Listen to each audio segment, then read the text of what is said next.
दी छोड़ सतगुरु रामपाल जी परमेश्वर जी की जय हो।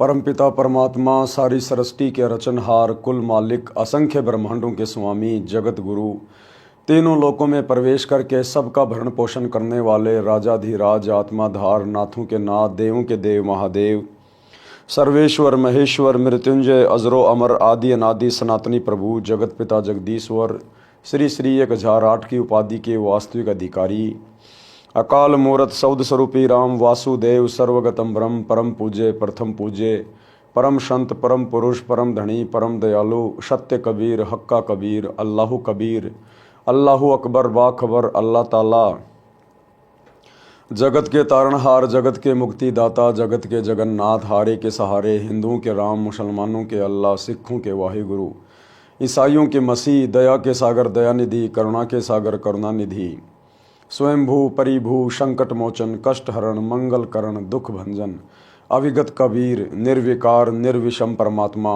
अलय अलेख सतगुरु, आदि अनादि सतगुरु, असली मर्यादा पुरुषोत्तम, असली राम, असली कृष्ण, असली घनश्याम, असली मुरारी, राजाओं के राजा, महाराजाओं के महाराजा, शहनशाहों के शहनशाह, सम्राटों के सम्राट, भगवानों के भगवान, अल्लाहों के अल्लाह, प्रभुओं के प्रभु, मसीहाओं के मसीह, सच्चे वाहे गुरु, बाबाओं के बाबा, पीरों के पीर, सेठों के सेठ, जगत सेठ, सावड़सा सेठ, सर्वगुण संपन्न, अनंत कोटि कलाओं के स्वामी, अनंत कोटि ब्रह्मांडों के नायक, योगियों में महायोगी, ध्यानियों में महाध्यानी, सिद्धों में परम सिद्ध, ज्ञानियों में तत्व ज्ञानी, ब्रह्म ज्ञानी, महाज्ञानी, परम ज्ञानी, सर्वश्रेष्ठ ज्ञानी, विज्ञानी, युवा कबीर, समर्थ कबीर, असंवाद, अमित ओझा, सच्चे रहनुमा, करीम अल्लाह, शुभान अल्लाह, दुनिया के अंतिम पैगंबर, 8 सितंबर 1951 से गांव धनाना, जिला सोनीपत, हरियाणा, भारतवर्ष की पावन भूमि पे प्रकट रियल कल की भगवान श्री नारायण साकार हरि, श्री बाबा साहिब, नूर अनंत परमात्मा, संत शिरोमणि सतगुरु रामपाल जी परमेश्वर जी के चरण कमल में साध संगति से जुड़े हुए आप और हम सभी सत्सेवक भाई बहनों का अनंत कोटि दंडवत प्रणाम। सत्साई भाई और बहनों, दया परम पिता परमेश्वर जी की, सारी सृष्टि के रचनहार सतगुरु रामपाल जी भगवान की, जिनके शुभ आशीर्वाद से, विशेष आशीर्वाद से, उन्हीं के कर कमल से लिखित पवित्र पुस्तक जीने की राह के ऊपर वीडियो बनाने की श्रृंखला जारी है। इस श्रृंखला में आज हमारा ये 16वें नंबर का वीडियो है। प्रत्येक वीडियो में भक्ति मार्ग से संबंधित बहुत ही अच्छी बातें गुरुदेव के आशीर्वाद से हमें सीखने और समझने को मिल रही हैं। यदि आपने अभी तक इस पुस्तक का पार्ट नंबर 1 नहीं देखा है या पार्ट नंबर 1 से देखना शुरू नहीं किया है तो आपको ज़रूर देखना चाहिए, क्योंकि शुरुआती वीडियो पुस्तक का प्रस्तावना होती है, उसकी भूमिका होती है, और भूमिका को अच्छे से समझे बिना हम आगे का वीडियो नहीं समझ पाएंगे। तो भाई और बहनों, पिछले वीडियो में गुरुदेव भगवान ने हमें कर्मों के लेखे जोखे के बारे में, किस प्रकार हमारा जो परिवार होता है, बेटा बेटी, माता पिता, पत्नी होती है, वो हमारे पिछले जन्म के लेनदार होते हैं, कर्जदार होते हैं, और किस प्रकार से हम अपना अदला बदला एक दूसरे के साथ ऋण संबंधों में जुड़ के, रिश्तों में जुड़ के पूरा करके चले जाते हैं। कोई सुखी करके अपना कर्ज उतारता है तो कोई दुखी करके अपना कर्ज उतारता है। कोई अकाल मृत्यु को प्राप्त होकर पूरे परिवार को निराशा में डूबो जाता है। तो ये सारे हमारे पिछले जन्मों के लेन देन होते हैं। इसलिए परमात्मा कहते हैं, एक लेवा एक देवा दूतम, कोई किसी का पिता नहीं पूतम, ऋण संबंध जुड़ा एक ठाठा, और अंत समय सब बारा बाटा। मरने के बाद में वो बेटा कहीं जाएगा, बेटी कहीं जाएगी, वो बाप कहाँ जाएगा, माँ कहाँ जाएगी, स्वयं कहाँ जाएगा, कोई भरोसा नहीं। इसलिए सतगुरु ने आकर हमें सत भक्ति दी है कि बच्चों, आप ये सत भक्ति करो, मर्यादा में रह के लगे रहो, अपने गुरु पर पूरा विश्वास करो, तुम्हें 84 लाख योनियों में नहीं जाने दिया जाएगा, तुम्हें फिर से संबंधों में, रिश्ते नातों में नहीं बांधा जाएगा। तुम सतगुरु के शब्द स्वरूपी विमान में बैठ के सतलोक जाओगे, जहाँ जाने के बाद में कोई लेना देना नहीं है। वहाँ ना कोई लेवा है, ना कोई देवा है, ना कोई ऋणदाता है, ना कोई कर्जदार है। वहाँ सुख ही सुख है, क्योंकि वो सुख सागर है। वहाँ हर प्रकार से तुम्हें हर प्रकार के सुख भोगने को मिलेंगे। तो भाई और बहनों, ये बातें तो हमें उसी समय समझ में आएंगी और इन बातों पर हम उसी समय अमल करेंगे जब हम गुरुदेव के द्वारा लिखित कोई पुस्तक पढ़ेंगे या उनके यूट्यूब पर जाकर सत्संग सुनना शुरू करेंगे। तो प्रार्थना है, मोबाइल सभी के हाथ में है, सृष्टि रचना सतगुरु रामपाल जी भगवान, इस प्रकार से यूट्यूब पर जाकर सर्च करें और गुरुदेव के सत्संग अति शीघ्र सुनना शुरू करें। तो आज हम वीडियो में आगे से शुरू करते हैं। गुरुदेव हमें क्या समझा रहे हैं। पवित्र पुस्तक जीने की राह, वीडियो नंबर 16, पेज नंबर 121। एक लेवा एक देवा दूतम, यानी परिवार में जो हम जुड़े हुए हैं आपस में, परिवार में बेटा बेटी भी हैं, माता पिता भी हैं, तो कोई तो अपना कर्जा उतारने आ रहा है, कोई अपना कर्जा देने आ रहा है। किस प्रकार से? जिस समय श्री शिव जी ने अपनी पत्नी पार्वती जी को अमरनाथ स्थान पर एक सूखे वृक्ष के नीचे बैठकर नाम दीक्षा अमर मंत्र दिया था, उस वृक्ष की खोगड़ यानी तने में बने बिल में मादा तोते ने अंडे उत्पन्न कर रखे थे। समस्त अंडे तो शिव जी की हाथों से बजाई ताली से बच्चे बनकर उड़ गए।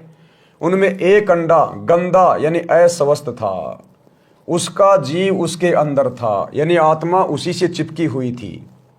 जब श्री शिव जी ने श्री पार्वती जी को दीक्षा मंत्र सुनाया तो वह गंदा अंडा स्वस्थ हो गया और तोते का बच्चा बन गया। यानी कबीर परमात्मा ने शंकर जी को अमर मंत्र दिए और शिव जी ने वही मंत्र अपनी पत्नी पार्वती को दिए। वही मंत्र जो हम प्रथम दीक्षा में गुरुदेव से वर्तमान में प्राप्त कर रहे हैं। वर्तमान में तो गुरुदेव हमें भक्ति का कंप्लीट कोर्स दे रहे हैं। प्रथम दीक्षा में 7 मंत्रों की दीक्षा दे रहे हैं, परंतु शंकर जी को केवल बीच बीच के 5 मंत्र सुनाए थे और वही 5 मंत्र शरीर में बने कमलों में जो प्रधान देवी देवता हैं उनके हैं। वो मंत्र जब शिव जी ने बोलकर पार्वती जी को सुनाए तो उन मंत्रों को उस गंदे अंडे वाली जीव आत्मा ने भी सुन लिया और उन मंत्रों का इतना जबरदस्त प्रभाव कि वो गंदा अंडा स्वस्थ हो गया और फूट गया। उसके अंदर वो जीव प्रफुल्लित हो गया, उसका विकास हो गया और तोता बन के उड़ चला। इन मंत्रों की इतनी पावर है। अब आप कहेंगे कि वर्तमान में भी तो हम मंत्र करते हैं, बहुत सारे लोग सुन लेते हैं, जानवर भी सुन रहे हैं, पशु पक्षी भी सुन रहे हैं। भाई और बहनों, हम जिस स्थान पर हैं, इस स्थान में और जिस जगह पर शंकर जी ने पार्वती जी को ये मंत्र सुनाए थे, उस स्थान में बहुत अंतर है। हम आत्माओं में और शंकर जी ने जिस आत्मा को ये मंत्र सुनाया था पार्वती जी को, हमारे में और उनके पाप कर्मों में बहुत ज्यादा अंतर है। जिस प्रकार डॉक्टर एक ही होता है, दवा एक ही होती है, लेकिन जो हल्का फुल्का रोगी है वो 2-4 दिन में स्वस्थ हो जाता है, जो भयंकर रोगी है उसको 2 महीने भी लग जाते हैं। तो ये डिपेंड करता है जीवात्मा के पाप कर्मों के ऊपर, उसकी मन की शुद्धता और उसकी पवित्रता के ऊपर, कि वो कितना जल्दी विश्वास करके इन मंत्रों को अपने ऊपर धारण करता है, इनका सुमरण करता है। उसी हिसाब से ये मंत्र अपना असर करते हैं। तो उन मंत्रों के प्रभाव से वो गंदा अंडा भी स्वस्थ हो गया। जब श्री शिव जी ने श्री पार्वती जी को दीक्षा मंत्र सुनाया तो वह गंदा अंडा स्वस्थ हो गया और तोते का बच्चा बन गया। पंख लग गई, उड़ने योग्य हो गया। पार्वती जी की समाधि लग गई, उसने हाँ हाँ करना बंद कर दिया, तोता हाँ हाँ करने लगा, यानी हुकारे भरने लगा। तो श्री शिव जी ने देखा कि पार्वती की तो समाधि लगी है, सुन बोल कुछ नहीं रही है, हाँ हाँ की आवाज किसकी है। देखा तो पेड़ के तने के बिल यानी खोगड़ में तोता बोल रहा है। श्री शिव जी ने उसे मारना चाहा तो तोता उड़ गया। पीछे पीछे श्री शिव जी सिद्धि से उड़कर मारने चले। ऋषि वेद व्यास जी की पत्नी ने जम्भाई ली यानी मुंह खोला। मुंह खोला तो तोते के शरीर को त्याग कर जीव व्यास की पत्नी के गर्भ में मुख से प्रवेश कर गया, सूक्ष्म रूप बनाकर। श्री शिव जी ने व्यास की पत्नी से कहा कि मेरा ज्ञान चुराकर जीव तोते के शरीर को त्याग कर आपके गर्भ में चला गया है। ये मेरा चोर है, इसे मारूंगा। उसी समय श्री वेद व्यास जी भी आ गए थे, सब बातें सुन रहे थे। व्यास जी ने पूछा, हे भगवान, कौन कैसा चोर? श्री शिव जी ने बताया कि मैं पार्वती जी को दीक्षा दे रहा था, अंदर के कमलों का भेद बता रहा था, तो इस तोते ने सुन लिया। ये किसी अनाधिकारी को मंत्र बता देगा तो वह अमर होकर जनता को पीड़ा देगा। ये अमर हो गया, मैं इस जीव को मारूंगा। व्यास जी बोले, हे शिव जी भगवान, जब ये अमर हो गया तो आप मारोगे कैसे? ये बात सुनकर श्री शंकर जी पार्वती के पास वापस लौट गए। पार्वती जी को सब बातें बताई। श्री वेद व्यास जी ने अपनी दिव्य दृष्टि से देखा तो पता चला कि पत्नी के गर्भ में पुत्र है। 12 वर्ष के पश्चात पुत्र उत्पन्न हुआ। माता कहती थी कि पुत्र का नाम सुखदेव रखना है। इसके गर्भ में रहते हुए मुझे कोई दुख नहीं हुआ, मन में खुशी बनी रहती थी, सुख का आभास होता रहता था, इसलिए गर्भ में ही उस बालक का नाम सुखदेव रख दिया था। तोते के अंडे में रहने और तुरंत मानव शरीर प्राप्त करने के कारण ब्राह्मण लोग उसे सुखदेव, सुख माने तोता भी कहते थे। ऋषि सुखदेव जी का जन्म लेते ही 12 वर्ष का शरीर बन गया और उठकर चलने लगे। तो ऋषि वेदव्यास जी ने कहा, हे पुत्र, कहाँ चला? सुखदेव जी अपने माता पिता की ओर पीट करके बोले, आपका और मेरा इतना ही संग है, यानी इतना ही संस्कार है। ऋषि व्यास जी ने कहा, हे पुत्र सुखदेव, हमने तेरे जन्म लेने की 12 वर्ष प्रतीक्षा की और आज आप छोड़कर जा रहे हो। एक बार मुख तो दिखा दे।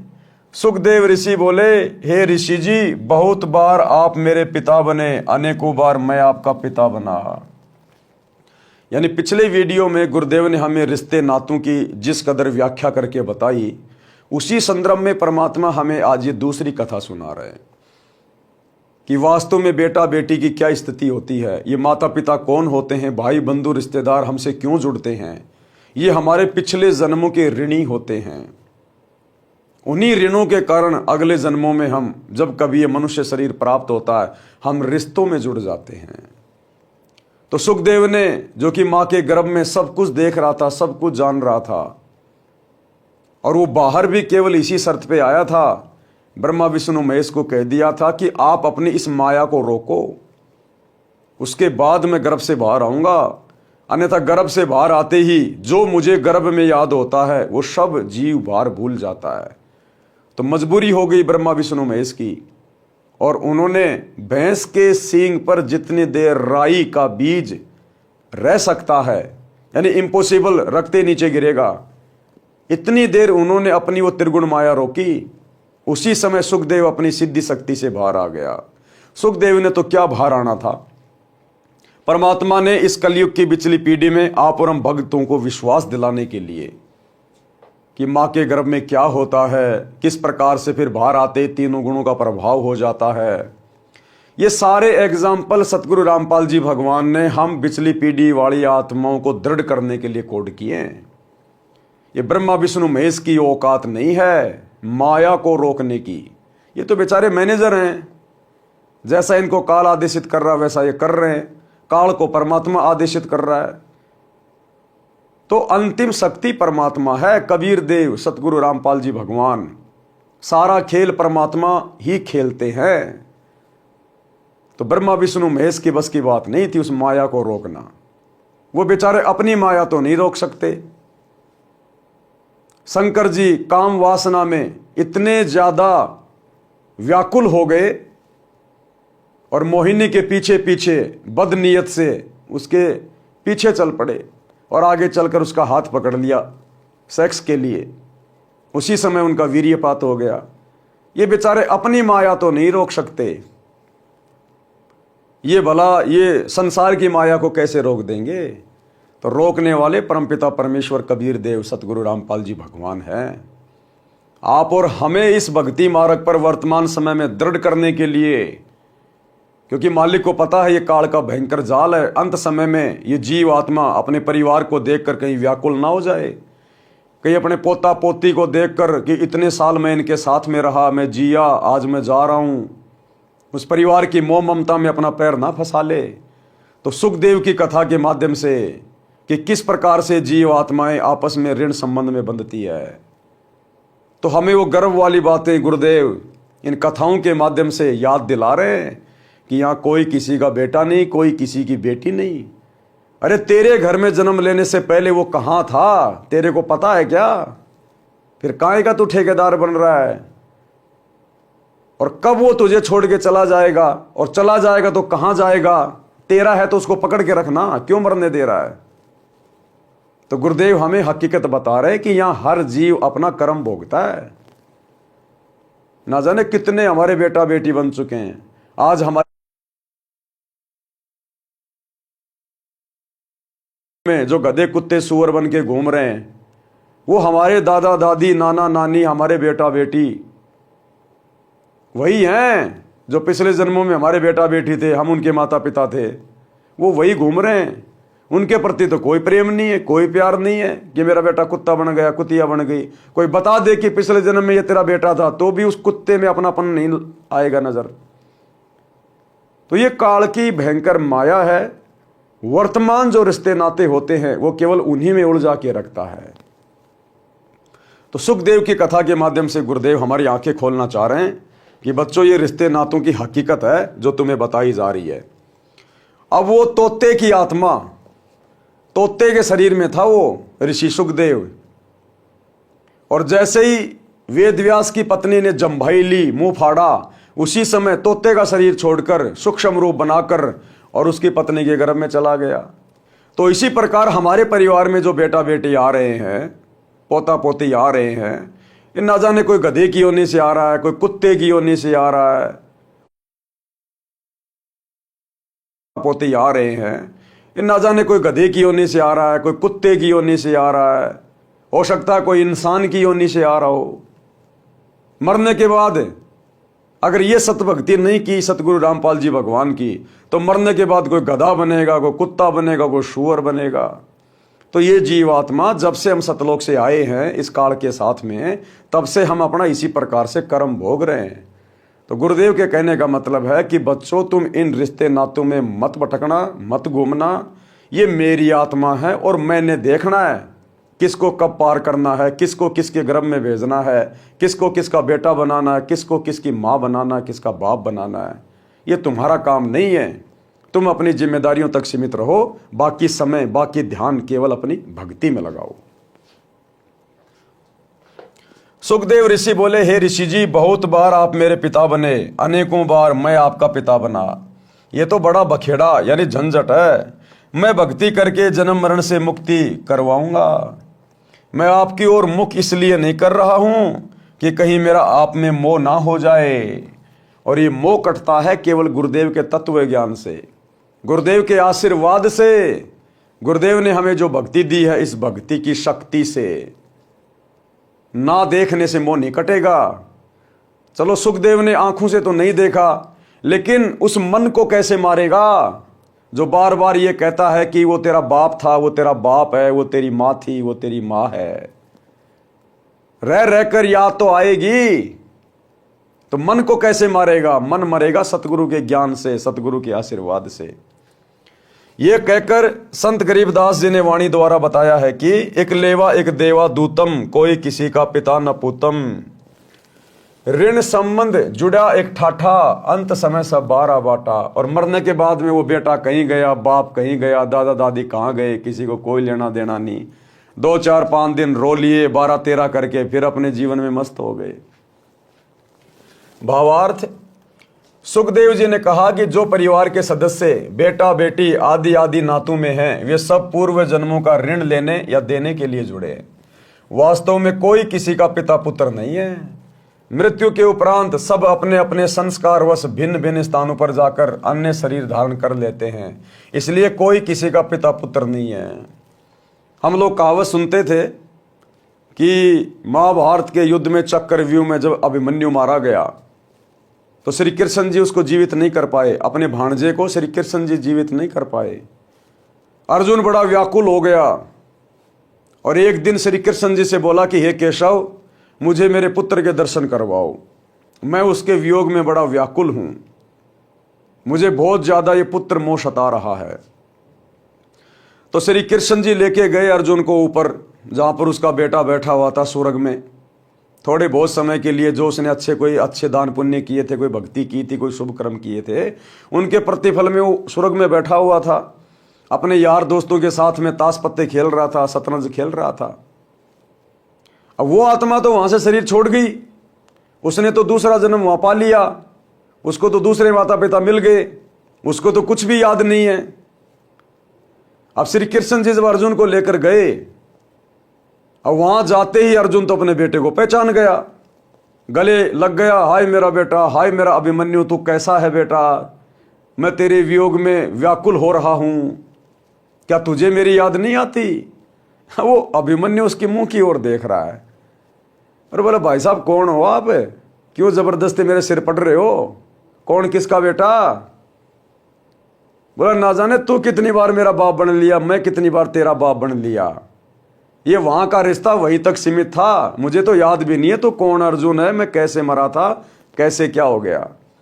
तब अर्जुन को जाके थोड़ी बहुत सांत्वना हुई, लेकिन तत्व ज्ञान के बिना तो वो बातें रह रह के फिर भी आदमी को कसोटती रहती हैं। संस्कारवश भिन्न भिन्न स्थानों पर जाकर अन्य शरीर धारण कर लेते हैं, इसलिए कोई किसी का पिता पुत्र नहीं है। पाठकों ने उत्तर किसान के पुत्रों वाली कथा में पढ़ा है कि बड़े भाई ने छोटे मौसी के पुत्र को 8 एकड़ जमीन के लालच में मरवाया, तो वही जीव उसका पुत्र बनकर अपना ऋण लेने जन्मा और अपना हिसाब चूकता करके मर गया। इसलिए कहा है कि एक लेवा यानी ऋण लेने वाला और एक देवा यानी ऋण चुकाने वाला, दूतम कोई कहूं का पिता नहीं पूतम। ऋण संबंध जुड़ा एक ठाठा यानी परिवार रूप में ठाठ से रहते दिखाई देते हैं और अचानक मृत्यु हो जाती है, अंत समय में 12 बाटा यानी मृत्यु के पश्चात कोई कहीं और जन्म लेगा, यानी 12 बाट, 12 रास्तों पर चले जाएंगे, अलग अलग रास्तों पर चले जाएंगे। इतनी वार्ता पिता से करके सुखदेव आकाश में उड़कर अन्य स्थान पर चला गया। प्रिय पाठकों, इसलिए भक्ति करो और जीव का कल्याण करवाओ, केवल परिवार से चिपक कर अपना जीवन नष्ट ना करो। परमात्मा की भक्ति से ऋण भी सफलता से उतर जाएगा। बड़ी आसानी से परमात्मा हमारे संस्कारों को चेंज कर देते हैं, काट देते हैं। देखो भाई और बहनों, जैसे हम सतगुरु रामपाल जी भगवान की शरण में आए, क्योंकि कर्मों को मिटाने की और लिखने की लेखनी केवल सृष्टि में इन्हीं के हाथ में है, तो जैसे ही हम सतगुरुदेव भगवान की शरण में आ जाते हैं और दृढ़ता के साथ भक्ति पे लग जाते हैं, क्योंकि सतगुरु अंतर्यामी, इनसे छुपा हुआ कुछ भी नहीं है कि किस आत्मा में किस कदर भक्ति की चाहत है। परमात्मा कहते हैं, बिन ही रसना नाम रटत हैं और निर्वाणी से नेहा, और गरीब दास भोडल में दीपक छाननी नहीं सनेहा। भोडल यानी मोमजामा, जो ट्रांसपेरेंट जो होता है ना, ये मोमजामा थैली वगैरह होती है, पन्नी होती है जिसमें आर पार दिखाई देता है। कहते हैं अगर वो दीपक के ऊपर लगा दी जाए या किसी बल्ब के ऊपर लगा दी जाए तो उस दीपक का जो प्रकाश है वो छुप नहीं सकता।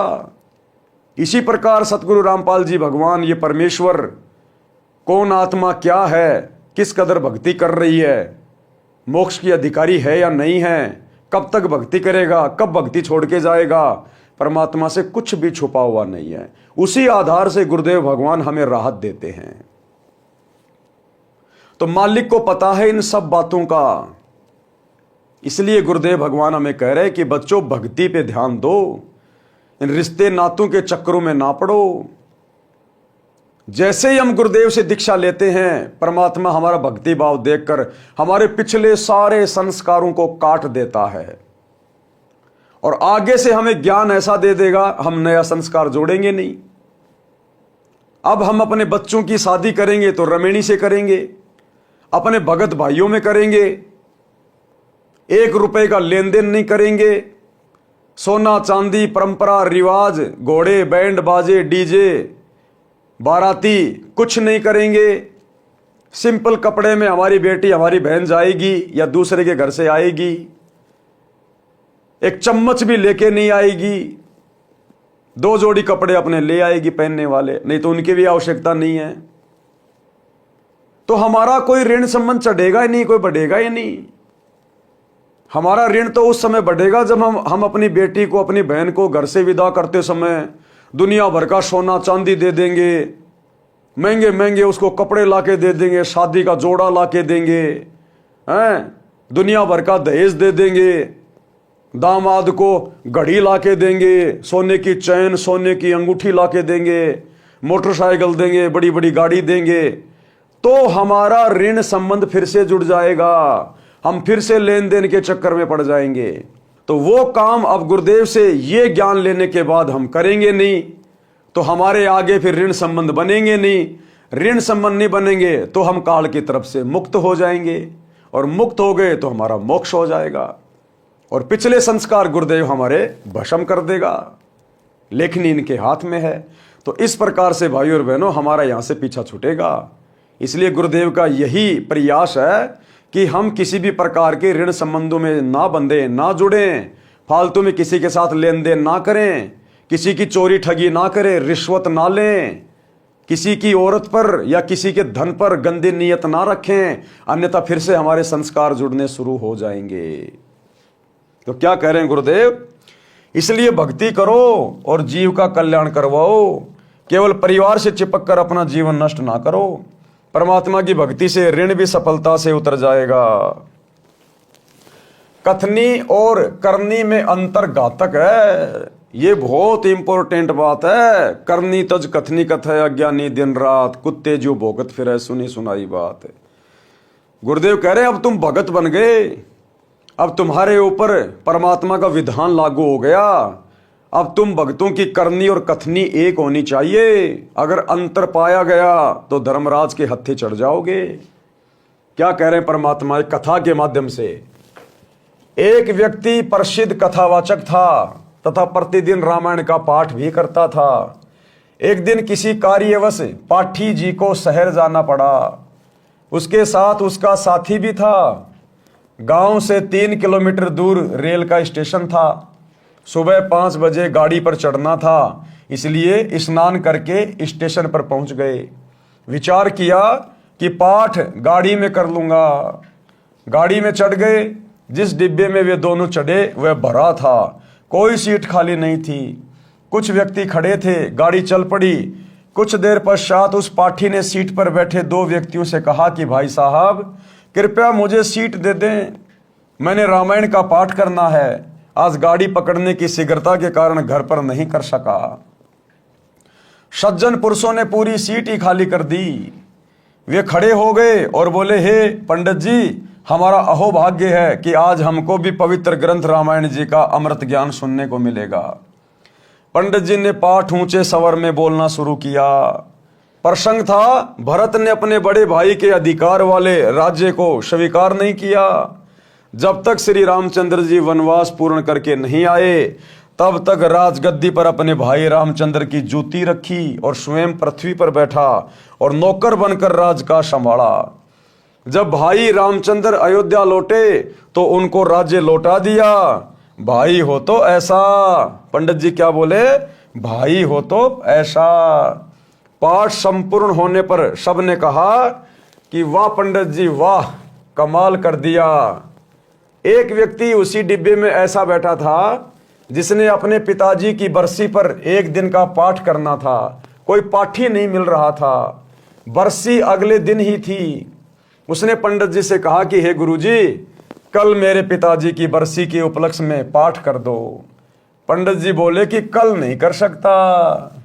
सब उपस्थित यात्रियों ने कहा कि पंडित जी, आपका तो कार्य यही है, इस बेचारे के लिए मुसीबत बनी है, परंतु पाठी साफ मना कर रहा था।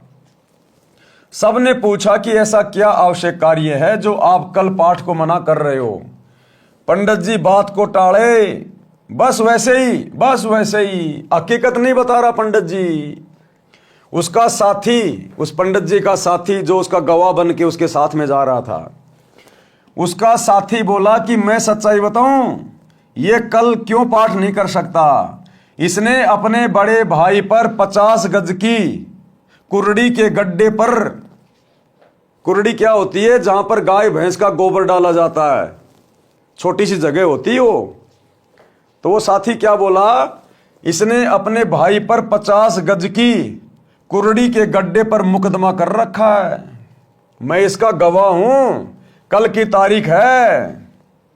अब बताओ, वो कथा तो सुना रहा है भरत और रामचंद्र की कि भाई हो तो ऐसा, राज्य भी त्याग दिया, नौकर बन के राज्य किया भगत ने, भाई हो तो ऐसा, और खुद ने अपने भाई के ऊपर मुकदमा कर रखा है। तो परमात्मा कहते हैं करनी तज कथनी कथ है, और अज्ञानी दिन रात, और कुत्ते जो भौंकत फिरे सुनी सुनाई बात। इसने अपने भाई पर 50 गज की कुर्डी के गड्ढे पर मुकदमा कर रखा है। मैं इसका गवाह हूं, कल की तारीख है। उपस्थित व्यक्ति बोले कि हे पंडित जी, कथा तो कैसी मार्मिक सुनाई, और आप अमल कतई नहीं करते। ऐसे व्यक्ति के द्वारा की गई कथा का श्रोताओं पर क्या प्रभाव पड़ेगा। कबीर जी ने कहा है कि कबीर करनी तज कथनी कथ है, अज्ञानी दिन रात, और कुकर ज्यों भौंकत फिरे सुनी सुनाई बात। भाई और बहनों, आप और हमने अपने आचार विचार व्यवहार में, बोलचाल में, अपने स्वभाव में हमने परिवर्तन लाना पड़ेगा। करनी और कथनी को एक करना पड़ेगा।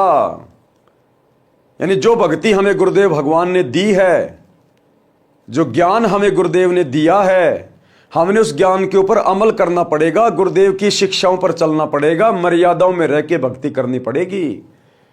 अन्यथा जब हम इस ज्ञान का आगे प्रचार करेंगे, यदि हम फिर पुस्तकें बांटेंगे, अन्य किसी को ज्ञान सुनाएंगे, तो हमारे द्वारा बांटी गई पुस्तकें और हमारे द्वारा सुनाया गया ज्ञान सामने वाले व्यक्ति पर असर नहीं करेगा, उल्टा हम परमात्मा के दोषी बनेंगे। आज यही कारण है, विशेषकर भारत में तो हो सकता कोई घर ऐसा हो, लेकिन गांव ऐसा कोई नहीं है जिस गांव में सतगुरु रामपाल जी की एक आध पुस्तक ना हो। उसके बावजूद भी दुनिया के ऊपर सतगुरु रामपाल जी के ज्ञान का कोई विशेष असर नहीं हो रहा। मुट्ठी भर लोग भी इनके शरण में नहीं आ पाए। कारण क्या रहा? करनी और कथनी में अंतर। सतगुरु रामपाल जी के जितने भी भगत हैं जो सेवा करते हैं इन पुस्तकों की, उन भक्तों की करनी और कथनी में रात दिन का अंतर है। ये दुनिया में तो ढिंडोरा पीटते हैं कि हमारे गुरुजी परमात्मा है, हमारे गुरुजी भगवान है, हमारे गुरुजी कबीर जी हैं, और खुद ये एक नकली दाढ़ी मूंछ वाली कबीर जी की समझे जाने वाली फोटो को भगवान मानते हैं, जो उनके महीने में उसका प्रगट दिवस मनाते हैं। तो इनकी करनी और कथनी में अंतर है। ये खुद अपने गुरुजी को परमात्मा नहीं मानते, भगवान नहीं मानते। इस कारण से लोगों के ऊपर इस ज्ञान का विशेष असर नहीं हो रहा। ज्ञान प्रचार करते समय, अपने रिश्तेदारों को समझाते समय 90% भाई बहन कहते हैं कि हमारे गुरुजी की शरण में आ जाओ, हमारे गुरुजी डॉक्टरों के डॉक्टर हैं, आप लोगों को हॉस्पिटल जाने की जरूरत नहीं। कैंसर का, चाहे कैंसर का बाप क्यों ना हो, कितनी भी लाइलाज बीमारी क्यों ना हो,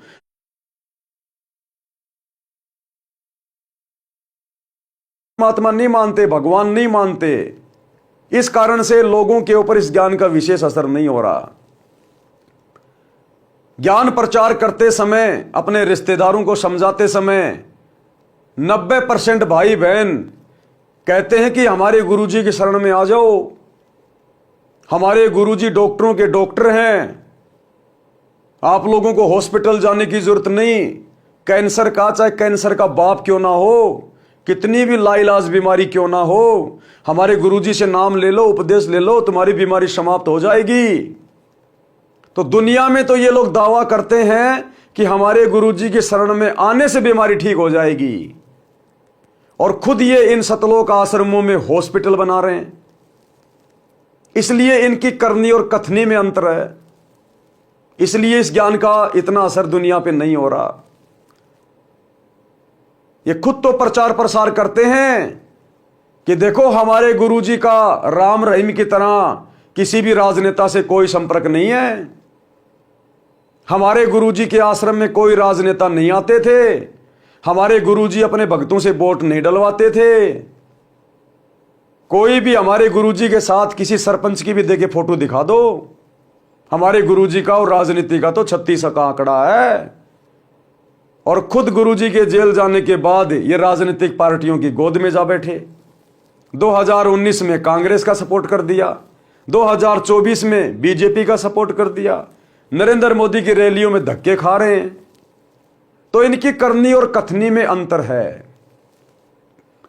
ये दुनिया को तो नियम समझाते हैं नाम दीक्षा देते समय कि गुरुजी का आदेश है। भक्तों ने मोबाइल में वीडियो गेम भी नहीं खेलना, कोई ताश खेल रहा है उसके पास बैठना भी नहीं है।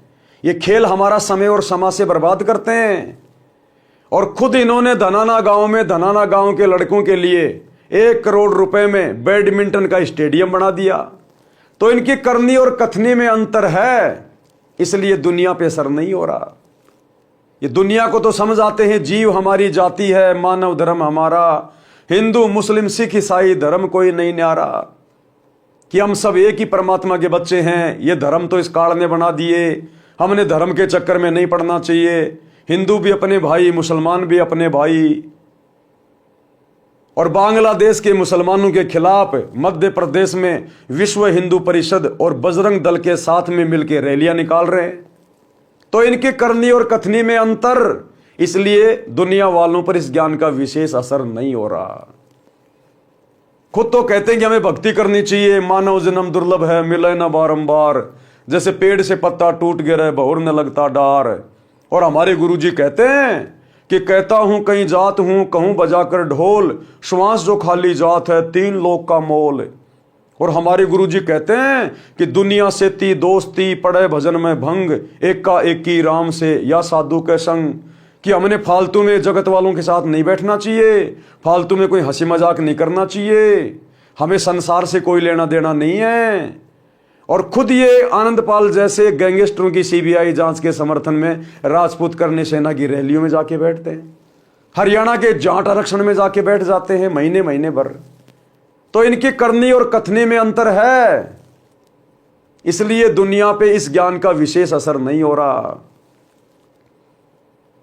ये दुनिया में तो ढिंडोरा पीटते हैं कि हमारे गुरुजी, अगर तुम्हारी किडनी भी फेल हो गई हमारे गुरुजी से नाम ले लो, बिना ऑपरेशन के हमारे गुरुजी किडनी ठीक कर देंगे।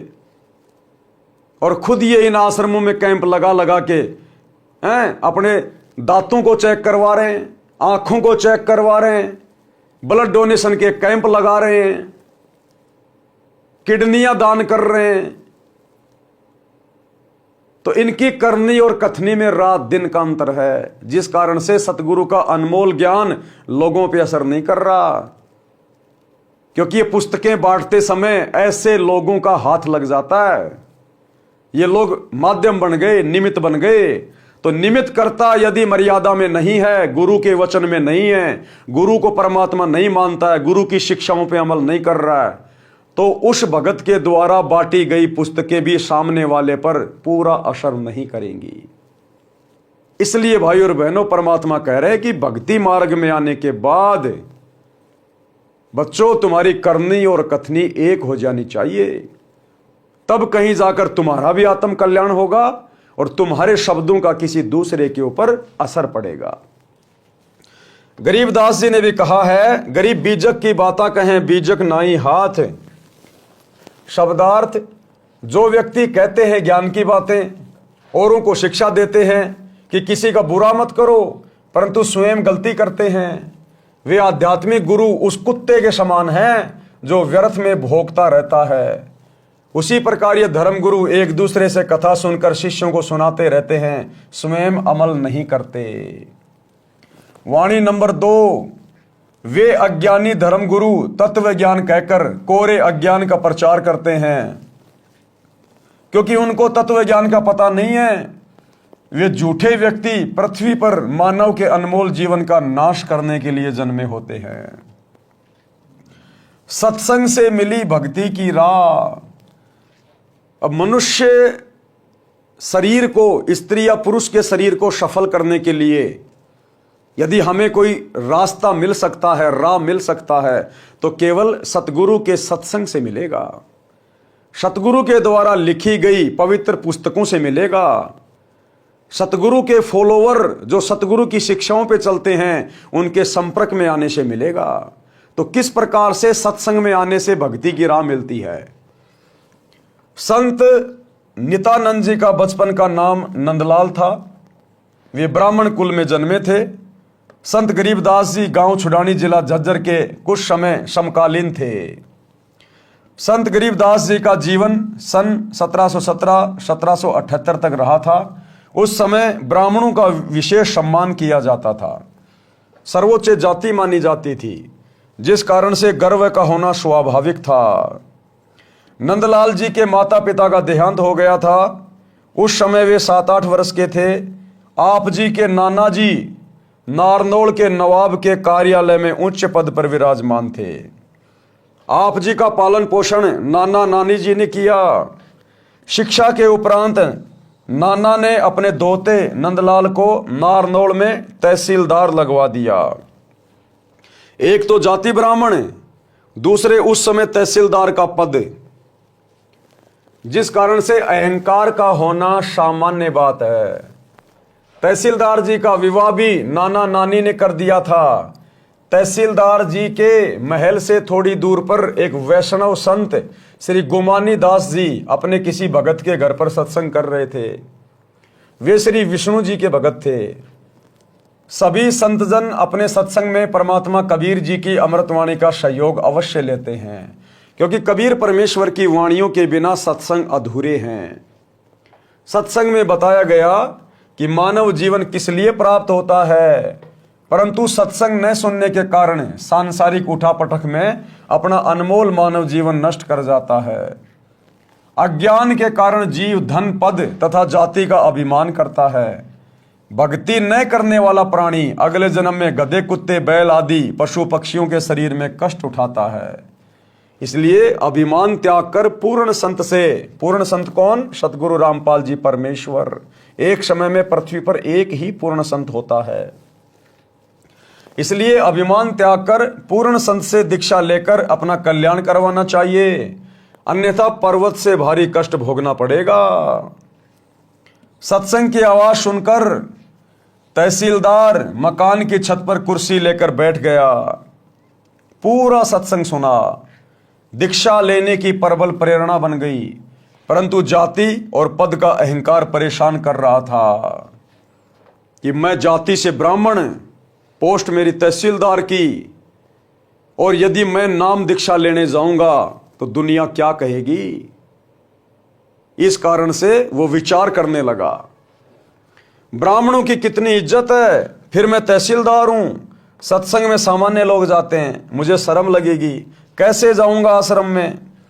स्वामी गुमानी दास जी का आश्रम नारनौल शहर से लगभग 1.5 किलोमीटर दूर पर था। अंत में एक दिन निर्णय लिया कि सुबह वक्त से आश्रम में पहुंच जाऊंगा, यानी सुबह जल्दी चला जाऊंगा। अन्य व्यक्ति जाएंगे, तब तक तो दीक्षा लेकर लौट आऊंगा।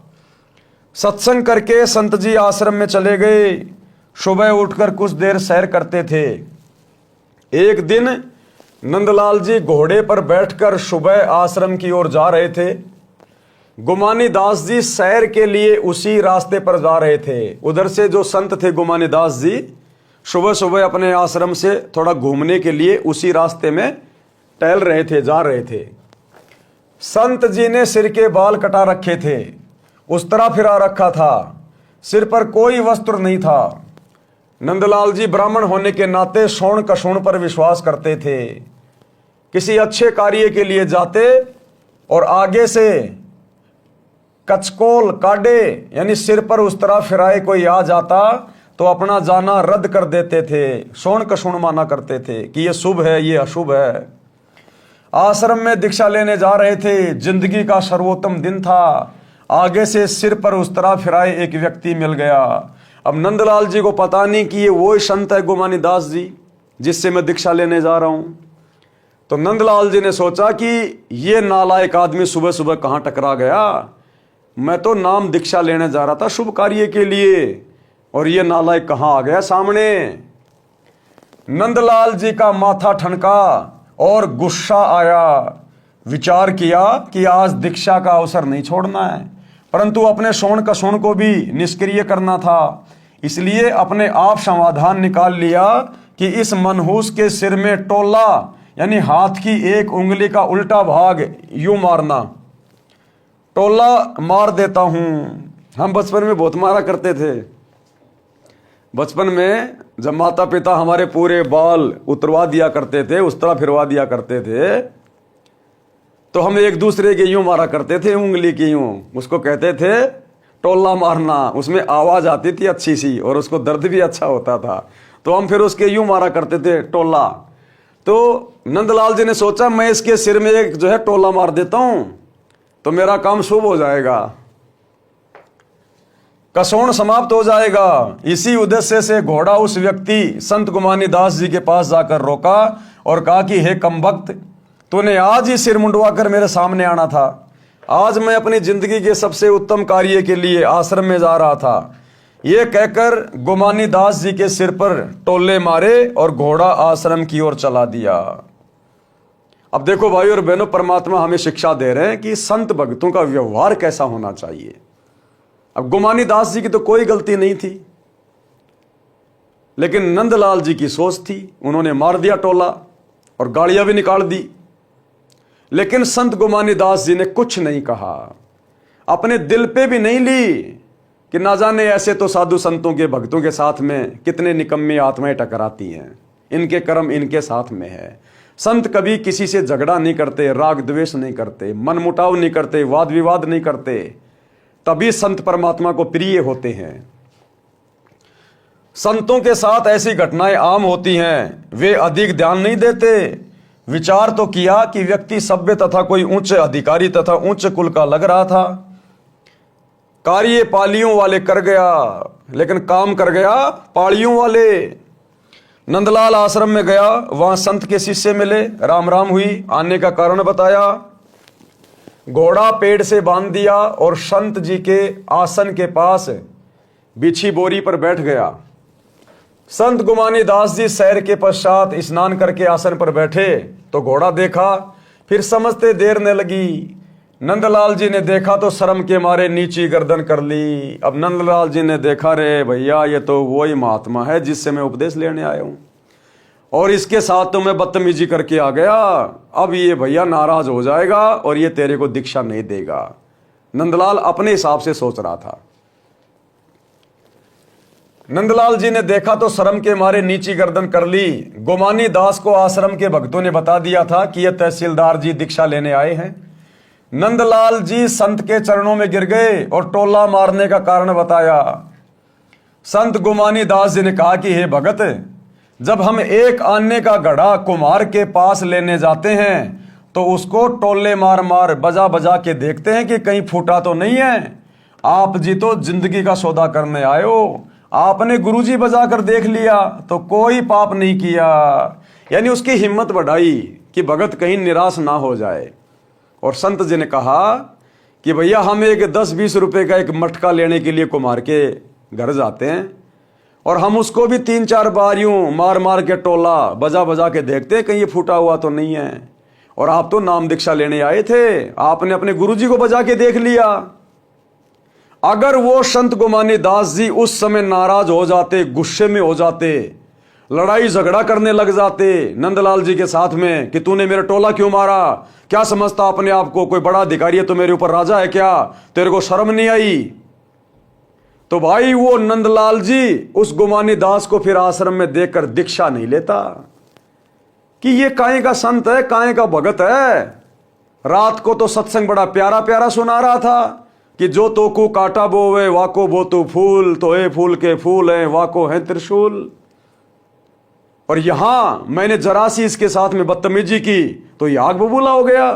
तो करनी तज कथनी कथे अज्ञानी दिन रात, कुत्ते ज्यों भौंकत फिरे सुनी सुनाई बात। तो नंदलाल जी कभी भी उससे दीक्षा नहीं लेते, लेकिन उस संत के व्यवहार ने नंदलाल जी को सोचने पे विवश कर दिया। तो इसी प्रकार भाइयों और बहनों, सतगुरु से उपदेश लेने के बाद हम भक्तों के शील, संतोष, विवेक, दया, अक्षमा, धैर्य, कभी भी सतगुरु परीक्षा ले सकता है। कैसी भी घटनाएं घटित करके, कैसा भी माहौल बना के सतगुरु हमारी कभी भी परीक्षा ले सकता है। जैसे सेव, समन और नेकी की परीक्षा ली सतगुरु ने परिस्थितियां पैदा करके। तो हमारी करनी और कथनी में अंतर नहीं होना चाहिए, परिस्थितियां चाहे हमारे सामने कैसी भी क्यों ना हो। और देखो, जब हमारी परीक्षा होती है तो उस समय विपरीत परिस्थितियां होती हैं, विपरीत, क्योंकि विपरीत परिस्थितियों में तो पता चलेगा कि भगत को ज्ञान कितना है, भगत मर्यादा में कितना है, भगत को धैर्य कितना है, भगत में विवेक कितना है। ये विपरीत परिस्थितियों में ही पता चलेगा। परमात्मा कहते हैं ज्ञान संपूर्ण हुआ नहीं और हृदय नहीं छिदाए, और भाई देखा देखी भक्ति का रंग नहीं ठहराए। नित्यानंद जी संत जी के शीतल स्वभाव से और भी अधिक प्रभावित हुए, दीक्षा ले ली। संत गुमानी दास जी ने उनका नाम बदलकर नित्यानंद रख दिया। नंदलाल से क्या रख दिया? नित्यानंद। जब सत्संग से जीने की राह मिली तो नित्यानंद जी ने वाणी बोली। क्या वाणी बोली फिर? ब्राह्मण कुल में जन्म था, मैं करता बहुत मरोड़, मरोड़ यानी अहंकार, और गुरु गुमानी दास ने दिया कुबुद्धि गढ़ तोड़। ये कुबुद्ध का गढ़, ये काल का जाल, ये मोह ममता, ये पांचों विकार केवल सतगुरु के सत्संगों से हट सकता है, दूसरा धरती पे कोई तरीका नहीं है। तो भाई और बहनों, नित्यानंद जी को भी पूर्ण संत नहीं मिला, पूर्ण तत्वदर्शी संत नहीं मिला, पूर्ण मोक्ष का मार्ग नहीं मिला। वो आत्मा भी अभी तक भटक रही है, क्योंकि उसको जो संत मिले थे गुमानी दास जी, वो केवल विष्णु तक के अधिकारी थे। आप और हमारा सौभाग्य देखिए, आप वर्तमान में हमें पूर्ण परमेश्वर प्राप्त हो गए, पूर्ण परमेश्वर, पूर्ण मुक्ति का मार्ग मिल गया। आप और हमारा सौभाग्य कितना अजब गजब है। फिर कितने अधीन हुए वह इस वाणी से पता चलता है। सिर सौंपया गुरुदेव को सफल हुआ यो शीश, और नित्यानंद इस शीश पर आप बसे जगदीश। सिर सौंपया गुरुदेव को, गुरुदेव को सिर कैसे सौंपना है? काट के नहीं चढ़ाना, अपने जीवन को अपने गुरुदेव के चरणों में समर्पित कर देना। यानी जैसा गुरुजी हमें आदेशित करे, निर्देशित करे, जो गुरु की आज्ञा है, जो गुरु ने सत्संगों में आज्ञा दे दी, जो नियम मर्यादा बता दी, बस हमने केवल उसी लक्ष्मण रेखा में रह के अपना जीवन यापन करना है। अपनी नहीं चलानी फिर कि गुरुजी तो जेल चले गए, कर लो कांग्रेस के साथ में समझौता, कर लो बीजेपी के साथ समझौता। अरे गुरुजी जेल में बैठे हैं, गुरुजी को क्या पता? खोलो आश्रमों पे आश्रम, बनाओ धर्म को धंधा, बनाओ स्टेडियम, बनाओ जाटों की धर्मशाला, कराओ गुंडों की सीबीआई जांच, बैठो जाटों के आरक्षण में, दो कुपात्रों को ज्योति पाठ और दान का चंदे के रूप में पैसा, लगाओ अयोध्या में भंडारा, करो मुसलमानों का बहिष्कार मध्य प्रदेश में। ये नहीं चलता फिर। अपनी सारी बकवादें छोड़ दीजिए। यदि किसी को बीड़ी पीने की आदत है, शराब की लत है, चोरी की लत है, परमात्मा कहते हैं वो सारे कुकर्म अपने गुरुजी के चरणों में समर्पित कर दो। उसी को कहते हैं जीवित मरना, मन को मारना। सिर सौंपया गुरुदेव को, यानी नाम दीक्षा लेने के बाद हम अपना सिर यानी अपने आप को अपने गुरुदेव के चरणों में समर्पित कर देते हैं, हम दास बन जाते हैं। और दास फिर केवल उतना ही करता जितना उसका मालिक उसको आदेश देता है। दास अपनी मर्जी से भक्ति मार्ग पर अपने मालिक के आदेशों के विरुद्ध एक कदम भी नहीं चलता। उसको कहते हैं असल में दास। इस प्रकार से हमने अपने आप को गुरुदेव के प्रति समर्पित करना है। सिर सौंपया गुरुदेव को, सफल हुआ ये शीश, और नित्यानंद इस शीश पर आप बसे जगदीश। भावार्थ, जब तक सत्संग के विचार सुनने को नहीं मिलते तो भूलवश मानव अहंकार में सड़ता रहता है। जब ज्ञान होता है कि आज राजा है, मृत्यु उपरांत गधा कुत्ता बनेगा, तो इस अहंकार का क्या बनेगा? इसलिए भगत अपने उस अड़ंगे को ज्ञान से साफ करके भक्ति पथ पर चलते हैं और सफलता प्राप्त करते हैं। श्रीलंका के राजा रावण ने भक्ति बहुत की, परंतु अहंकार नहीं गया। ये अहंकार कितना ज्यादा बाधक है। कहते हैं आधीनी के पास है पूर्ण ब्रह्म दयाल, मान बड़ाई मारियो बेअदबी सिर काल। अहंकारी के सिर पे तो काल बैठा रहता है। मान बढ़ाई के भूखे भगत के सिर पे तो काल बैठा होता है। रावण जैसी भक्ति कोई नहीं कर सकता। 10 बार अपना सिर अपने इष्ट श्री शंकर जी के चरणों में काट के समर्पित कर दिया। आज कोई अपनी उंगली तो काट के समर्पित करके दिखाओ। ये शिवरात्रि के दिन सुबह 4 बजे उठ के लेके गाजर और बेर पहुंच जाते हैं, मार के सुट्टा भांग का। एक उंगली तो समर्पित करके दिखाओ। लेकिन उस रावण ने अहंकार नहीं त्यागा, इसलिए गधे और कुत्ते की योनियों में गया और दुर्गति से मौत हुई कुत्ते वाली। श्रीलंका के राजा रावण ने भक्ति बहुत की, परंतु अहंकार नहीं गया, जिस कारण से विनाश को प्राप्त हुआ। रावण भी ब्राह्मण था, ब्राह्मण यानी ज्ञानी। ब्राह्मण कोई जाति नहीं है, ना ही त्रेता युग में कोई जातियां थी। ब्राह्मण का मतलब होता है ज्ञानी, जिसने ब्रह्म को पहचान लिया। ब्राह्मण सोई जो ब्रह्म पहचाना है। इसलिए ज्ञानी और पंडित को ब्राह्मण कहा जाता है। विद्वान, ब्राह्मण यानी विद्वान। लेकिन अहंकार ले डूबा उसको। आप और हमें शिक्षा दे रहे हैं गुरुदेव इन कथाओं के माध्यम से। वो रावण तो मरमरा लिया, जहां भी पड़ा है वहीं पड़ा है। लेकिन इन कथाओं से ये इतिहास बन गया, और ये इतिहास आज हमें शिक्षा दे रहा है कि इस सतगुरु की भक्ति मार्ग में यदि हमने जरा भी अहंकार किया किसी भी बात को लेके, अहंकार भैया धन का भी हो सकता है, किसी का बढ़िया शरीर है उसका भी हो सकता है, कोई सुंदर है उसका भी मन में अहंकार आ जाएगा। अहंकार अपनी भक्ति का भी हो सकता है। बहुत सारे भगत कहते हैं मेरे को तो सारनाम मिल गया, मैं सारनामी हूं। अरे तू क्या जाने भक्ति के बारे में, तू तो कल जुड़ा है। मेरे को 20 साल हो गई गुरु जी के साथ जुड़े हुए। ये भी अहंकार है। तो अहंकार किसी भी चीज का हो सकता है, और जरा भी अहंकार आ गया परमात्मा उसी समय आपसे दूर हट जाएगा। फिर क्या फायदा भक्ति करने का। नित्यानंद जी ब्राह्मण थे, सत्संग सुनकर निर्मल हो गए। रावण को सत्संग सुनने को नहीं मिला, जिस कारण से जीवन व्यर्थ कर गया और अमिट कलंक भी लग गया।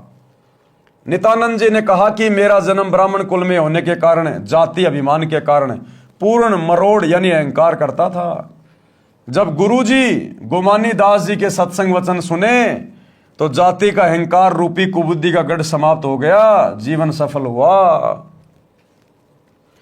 ये भाई और बहनों होता ही होता है। कोई एक आध आत्मा ऐसी होती है जो इस जातीय अभिमान से, धर्म के अभिमान से दूर होती है। अन्यथा सतगुरु के शरण में आए बिना ये किसी न किसी प्रकार का अहंकार इस मनुष्य के अंदर रहता ही है। ये दास भी सांसारिक जाति से यादव है, और जब कभी कभार बातें चलती थी नाम दीक्षा से पहले कि भाई तुम कौन जाति, तो हम कहते भैया हम अहीर हैं, अहीर यादव। कौन अहीर? अरे श्री कृष्ण जी का नाम सुना है क्या? हाँ, हम वो हैं, श्री कृष्ण जी के वंशज हैं हम। भगवान थे श्री कृष्ण जी, हम भगवान के वंशज हैं, यादव। तो ये अहंकार थोड़ा बहुत था। जब ऐसी कोई बात आती थी तो हम अपने आप को समझते थे कि हम तो यादव हैं, श्री कृष्ण जी के वंशज हैं, भगवान के वंशज। तो ये अभिमान किसी न किसी चीज का, चाहे धन का, चाहे पत्नी का, चाहे सुंदरता का, चाहे बाल बच्चों का, चाहे नौकरी का, चाहे शरीर का, ये अहंकार इस जीव में सतगुरु की शरण में आए बिना सड़ता रहता है। वाणी नंबर 2 का सरलार्थ। सत्संग सुनकर नित्यानंद जी बहुत आधीन होने लगे। अहंकार त्याग दिया। कहा कि मैंने अपने गुरु जी को अपना सिर दान कर दिया, यानी जैसे गुरुजी रखेंगे वैसे ही रहूंगा। क्या कहा? जैसे गुरुजी रखेंगे वैसे ही रहूंगा। कुत्ता हूं गुरुदेव का, पवन दास का नाम, गले प्रेम की जेवड़ी, जहां खेचो ता जाऊं। तो करो तो बावड़ूं, दूर दूर करो तो जाऊं, जो राखूं त्यों ही रहूं, जो देवो सो खाऊं। और खाने जाद खरीद हूं गुलाम तुम्हारा। हम तो आपकी शरण में सतगुरु, हमरा क्या चारा। तो दीक्षा के बाद फिर हमने अपने गुरुदेव के प्रति पूर्णतया समर्पित हो जाना चाहिए कि जैसा गुरुजी आदेशित करेंगे, निर्देशित करेंगे, बस उतना ही कार्य करूंगा, इससे ज्यादा नहीं। यानी जैसे गुरुजी रखेंगे, सुख में, दुख में, अमीरी में, गरीबी में, जिन भी हालातों में रखेंगे वैसे ही रहूंगा। मेरा सिर सफल हो गया, अन्यथा किसी रोग के कारण जीवन चला जाता। अब मेरे सिर पर परमात्मा का निवास है। किसका? सतगुरु का, परमात्मा का। मेरी रक्षा परमात्मा करता है, मुझे कोई चिंता नहीं। सिर पर साईं सत्य है, तो को क्या भय रे। लेकिन ये साई, ये सतगुरु उसी के शीश पर बैठता है। शीश पर बैठने का मतलब ये नहीं कि गुरुजी आके बैठ जाएंगे तुम्हारे सिर पे, नहीं। यानी गुरुजी का आशीर्वाद सदा उस भगत के शीश पे रहता है। गुरुजी की पल पल नजर उस मर्यादित भगत पे रहती है। जो बच्चा गऊ की नजर में यूं साईं को संत, और भक्तों के पीछे फिरे वो भगत वत्सल भगवंत। नित्यानंद जी का शब्द, भाई और बात तेरे काम न आवे, संतों शरण लाग रे। के सोवे गफलत में बंदे, जाग जाग नर जाग रे। जाग जाग नर जाग रे। और बात तेरे काम न आवे, संतों शरण लाग रे। कि ये मनुष्य शरीर केवल परमात्मा प्राप्ति के लिए मिला है, ये बकवाद करने के लिए नहीं मिला। इसलिए कहते हैं केवल भक्ति कर, सतगुरु की शरण में आ जा, अपने आत्म कल्याण की सोच, और ये संसार की कोई भी बात तेरा उद्धार नहीं करेगी, तेरे काम की नहीं है। ये विषय विकार करना ये तेरे काम की नहीं है। गंदी राजनीति में पैर फंसाना तेरे काम की नहीं है। और बात तेरा काम ना आवे, यानी इस सत भक्ति के अलावा और जितने भी ये जो कर्म हैं ये तेरे किसी काम के नहीं है। केवल नेक नीति ईमानदारी से अपना काम धंधा कर, परिवार का पालन पोषण कर, और ज्यादा से ज्यादा समय अपने सतगुरु की भक्ति को दे। और बात तेरा काम न आवे, ये शांग सिनेमा देखना, फिल्में देखना, दुनिया भर का मेकअप करना, मान बड़ाई अहंकार में फूला फूला फिरना, राजनेताओं के पीछे दौड़ते रहना, एक समोसे के चक्कर में सारा दिन उनका समर्थन करते रहना, झंडा लेके घूमते रहना। कहते हैं अब ये दुनिया भर की बकवादें फिर भगत के कोई मतलब की नहीं रह जाती। उसने अपने आत्म कल्याण की दिशा में आगे बढ़ना चाहिए, मर्यादा में रह के। कहते हैं के सोवे गफलत में बंदे, कि बहुत ज्यादा सो लिया इस काल की भांग के नशे में, अज्ञान में। अब जाग जा, जाग जाग नर जाग रे। यानी सतगुरु के सत्संग सुनकर जाग जा, काल के षड्यंत्र को पहचान ले, सचेत हो जा, अब गफलत में मत जीना आगे। और बात तेरे काम न आवे, संतों शरण लाग रे। के सोवे गफलत में बंदे, जाग जाग नर जाग रे। जाग जाग नर जाग रे। तन सराय में जीव मुसाफिर, करता रहे दिमाग रे। रात बसेरा कर ले डेरा, चले सवेरा त्याग रे। चले सवेरा त्याग रे। और बात तेरे काम न आवे, संतों शरण लाग रे। के सोवे गफलत में बंदे, जाग जाग नर जाग रे। जाग जाग नर जाग रे। क्या समझा रहे हैं गुरुदेव? तन सराय में जीव मुसाफिर, तन यानी शरीर, सराय यानी धर्मशाला, और जीव मुसाफिर यानी ये जीव आत्मा एक यात्री है। जिस प्रकार आदमी रात्रि बिताने के लिए किसी होटल में, किसी सराय में, किसी धर्मशाला में ठहर जाता है, और सुबह आंख खुलते ही उस धर्मशाला को छोड़ के आगे निकल लेता है, इसी प्रकार इस मनुष्य शरीर में जो हमारी आत्मा है वो मुसाफिर है, और इस सराय रूपी शरीर में, धर्मशाला रूपी शरीर में अपनी आत्मा के कल्याण के लिए यहां पर आई हुई है। ये हमारा जो एक पूरा जीवन है, ये एक सौपन है। हम केवल भक्ति के लिए यहां पर आए हुए हैं। तन सराय में जीव मुसाफिर, करता रहे दिमाग रे।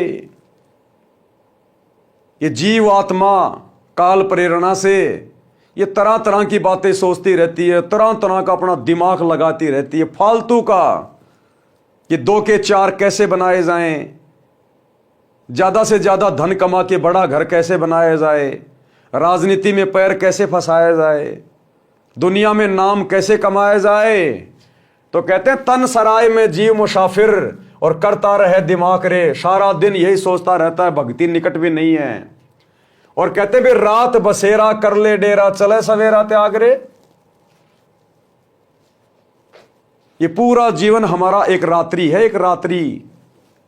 जैसे कोई यात्री रात्रि भर होटल में रहता है, सुबह छोड़ के निकल देता है, इसी प्रकार हमारा जितना भी जीवन है, किसी का 60 साल का, किसी का 50 साल का, किसी का 100 साल का, ये केवल एक रात्रि जैसा है। और ये जीव आत्मा इस शरीर में केवल एक यात्री के रूप में है। और जिस दिन ये शरीर छूटेगा, ये जीव आत्मा इस शरीर को छोड़ के निकल जाएगी, फिर कुछ भी याद नहीं लगेगा। तो इस शरीर में रहते सहते हमने भक्ति धन जोड़ना है, भक्ति करनी है परमात्मा की। रात बसेरा कर ले डेरा, चले सवेरा त्याग रे। और बात तेरे काम न आवे, संतों शरण लाग रे।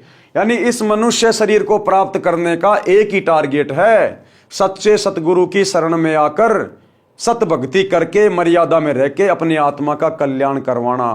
अन्यथा जिस दिन ये शरीर छूटेगा, ये जीव मुसाफिर यहां से निकल जाएगा, धर्मराज के हत्थे चढ़ेगा। वो फिर आगे कभी बंदर बनाएगा, कहीं गधा बनाएगा, कहीं कुत्ता बनाएगा, नरक में ठोकेगा। उमदा चोला बनया अनमोला, लगे दाग पे दाग रे। उमदा चोला बनया अनमोला, लगे दाग पे दाग रे। 2 दिन की गुजरान जगत में, जले बिरानी आग रे, जले बिरानी आग रे। और बात तेरे काम न आवे, संतों शरण लाग रे। के सोवे गफलत में बंदे, जाग जाग नर जाग रे, जाग जाग नर जाग रे। उमदा चोला बने अनमोला, ये मानव शरीर बहुत बेशकीमती है, बहुत अनमोल है ये। और तू इसके ऊपर अज्ञानता में संतों की संगति के बिना दाग पे दाग लगा रहा है। रिश्वत लेके, चोरी करके, जारी करके, कुदृष्टि डाल के, नशा करके, जीव हत्या करके, 2 नंबर के काम करके, राजनीति करके तू इस उम्दा चोले को गंदा कर रहा है, दाग पे दाग लगाए जा रहा है, इस मनुष्य जन्म को बर्बाद किए जा रहा है। उम्दा चोला बने अनमोला, लगे दाग पे दाग रे। 2 दिन की गुजरान जगत में, ये तेरे 2 दिन का जीवन है संसार में। क्यों जले बिरानी आग रे, क्यों दुनियादारी में पड़ रहा है फालतू में, क्यों बिरानी आग में जाके पांव फंसा रहा है, क्यों फालतू की राजनीति जाके कर रहा है। ये बिरानी आग में पड़ना है, राजनीति में जाना, दुनिया वालों के साथ में फालतू की यारी दोस्ती रिश्तेदारी निभाना, किसी का बिचौला बनना, किसी का गवाह बनना, ये बिरानी आग में जलना है। यानी सतगुरु की भक्ति के अलावा जितने भी कुकर्ते हैं, ये सारे बिरानी आग में जलने के बराबर हैं, बिरानी आग में जलने के बराबर। तो परमात्मा कहते हैं तेरा 2 दिन का जीवन है संसार में। यानी जिस दिन ये शरीर छूटेगा, उस दिन फिर हमें क्या मिला, क्या हाथ लगा हमारे। जो कर्म हमने कर लिए बिरानी आग में जल के, दाग पे दाग लगा के, फिर तो वो भोगने शेष रहेंगे। कुबद का चढ़ी चढ़ रही चित पे, तू हुआ मनुष्य से नाग रे। कुबद का चढ़ी चढ़ रही चित पे, तू हुआ मनुष्य से नाग रे। सूझे नहीं सजन सुख सागर, बिना प्रेम बैराग रे, बिना प्रेम बैराग रे। और बात तेरे काम न आवे, संतों शरण लाग रे। के सोवे गफलत में बंदे, जाग जाग नर जाग रे, जाग जाग नर जाग रे। कि भाई नींद से जाग जा, परमात्मा को पहचान ले। काल ने तुझे अज्ञान की भांग पिला रखी है, कुछ चेत जाग। कहते कुबद कां चढ़ी चढ़ रही चित पर, तू हुआ मनुष्य से नाग रे। ये कुबद कां चढ़ी है, ये बिरानी आग में जलना, लोगों के साथ में लड़ाई झगड़ा करना, गुस्सा करना, छोटी छोटी बातों पे लड़ मरना, मुकदमे कर देना, रिश्वत ले लेना, भ्रष्टाचारी करना, मिलावट करना, बेवजह किसी को दुखी करना, परेशान करना। ये कुबद कां चढ़ी चढ़ रही चित पर, तू हुआ मनुष्य नागरे। तू इंसान से सरप बन गया, सरप। बेवजह लोगों को दुखी करता है, परेशान करता है, 2 नंबर के काम करता है, परिवार को भी तू मुसीबत में डाल रहा है। तो कहते हैं कुबद कां चढ़ी चढ़ रही चित पे, तू हुआ मनुष्य नागरे। यानी जो काम था करने का इस मनुष्य शरीर से, वो तूने किया नहीं, और दुनिया भर के उल्टे कर्मों में लग गया। इंसान से तू सांप बन गया, सांप। किसी को भी डसते हुए देर नहीं लगाता, जहां दाव लग जाए वहीं ठग लो, वहीं लूट लो। सूझे नहीं सजन सुख सागर, उस परमपिता परमेश्वर का सुख सागर तुझे दिखाई नहीं दे रहा, तुझे सूझ नहीं रहा। बिना सतगुरु की शरण के अंधा होके बैठा है, बिना प्रेम बैराग रे। सतगुरु से उपदेश लेकर सतगुरु में जब तुम अपना वो प्रेम बढ़ाओगे, जब तुम्हारा वैराग्य बनेगा अपने सतगुरु के प्रति, उसके बिना तुम इसी प्रकार से धक्के खाते रहोगे या भटकते रहोगे, ये मनुष्य जीवन बर्बाद करते रहोगे। भाई हरि सुमरे सो हंस कहावे, काम करो दी कागरे। हर सुमरे सो हंस कहावे, काम करो दी कागरे। भवरन भर में विष के बण में, चल बेगमपुर बाग रे, चल बेगमपुर बाग रे। और बात तेरे काम न आवे, संतों शरण लाग रे।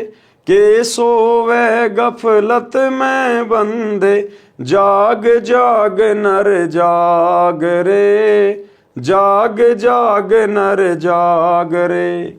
हरि सुमरे सो हंस कहावे। जो सतगुरु से उपदेश लेकर जो भक्ति करेगा, सतनाम का सुमरण करेगा, कहते हैं वो वास्तु में हंस है, अच्छी आत्मा है, वो भगत है। और कामी क्रोधी कागरे, कामी विषय वासनाओं में डूबा हुआ व्यक्ति, क्रोधी बात बात पे गुस्सा करने वाला, और लालची 2 रुपए के लालच में जो मर्जी उल्टा कर्म करवा लो, किसी का भी बुरा करवा लो। कहते वो तो कौवे के समान है, काग के समान है। वो अपने स्वार्थ में इतना अंधा होता है, दूसरे का हित अहित कुछ नहीं सोचता। जिस प्रकार काग यानी कौवा किसी भी जानवर की पीठ पे बैठ जाएगा, जहां उसका जख्म हो रहा है, उसका मांस नोच नोच के खाएगा। उस कौवे को उस जानवर की पीड़ा से कोई लेना देना नहीं होता, केवल अपना पेट भरने से मतलब होता है। तो बिना सतगुरु की शरण के आज व्यक्ति इस कदर हो चुका है, उस कौवे की तरह। कोई बड़ा अधिकारी बन गया, दुनिया से रिश्वत ले रहा है, बिना पैसे लिए किसी का काम नहीं कर रहा, दुनिया भर के लोगों की बद्दुआ ले रहा है, हाय ले रहा है।